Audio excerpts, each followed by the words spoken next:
मी सुहास आबासाहेब राजे शिर्के, मूळगाव वेहळे, हल्ली मुक्काम राजधानी सातारा उपनगराचे। सद्य परिस्थिती पाहता बऱ्याच उलटा पालट वरती चालू आहे। सगळ्या घडामोडी सगळ्या अशा विक्षिप्त आहेत, म्हणजे त्याच्यावर फार वाच्यता करणं चांगलं नाहीये। तर त्यांनी स्वतः आत्मपरीक्षण करावं आणि विचार करून वागावं, बोलावं। कोणाची नावं घेताना कशावरही कुठलीही नावं जोडली जातात, इतिहासाची मोडतोड केली जाते। हा फार विचित्र प्रकार आहे। छत्रपती शिवाजी महाराजांनी 18 पगड जातीचे लोक घेऊन स्वराज्याची स्थापना केली।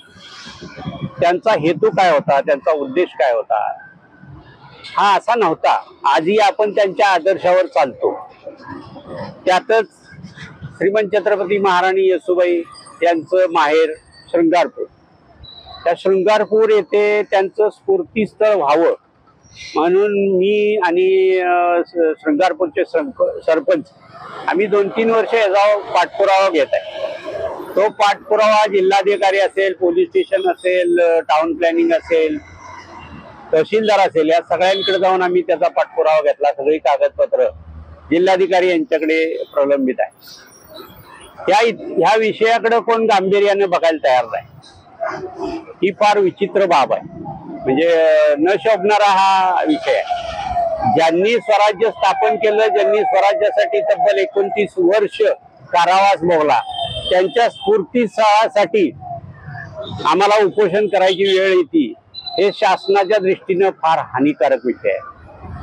म्हणजे ज्यांचा आदर्श घेऊन, ज्यांची नावं घेऊन, ज्यांचं काम घेऊन हे सगळेजण चाललेले असतात, त्यांच्याच विषयाकडे यांना दुर्लक्ष, आणि त्यांच्यासाठी आम्हाला उपोषण करावं लागतं।